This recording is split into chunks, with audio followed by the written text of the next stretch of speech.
ஐயா, தமிழ்நாட்டுல இப்போ கூட்டணி அரசியல் பேசப்பட்டு இருக்கு. கூட்டணி ஆட்சி அதெல்லாம் பேசிட்டு இருக்காங்க. பாமக நிலைப்பாடு இன்னும் எப்படி உறுதி தருமையாக கூட்டணி பற்றி எல்லாம் கூட்டணி யாரோடு எப்போது எப்படி ஏன் இந்த கேள்விக்கெல்லாம் இப்பொழுது சொல்ல முடியாது. எப்படியும் ஒரு 2 மாதம் 3 மாதத்தில் அது தெரிய வரும்.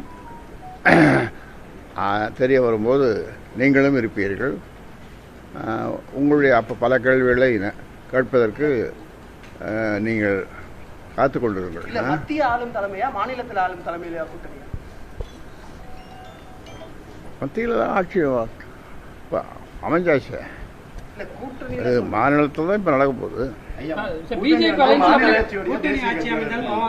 கூட்டணி மாநில கட்சியோட இருக்குமா இல்லை தேசிய கட்சியோட இருக்குமா? அது எப்படி வேணாலும் இருக்கலாம். ஒன்றும் இல்லை, நீங்கள் ஒரு ஆலோசனை நீங்களே சொல்லணும் எப்படி இருக்கணும். உங்கள் ஆலோசனை கேட்டுக்கிறேன். சொல்ல மாட்டீங்களா? இல்லை ரகசியமா?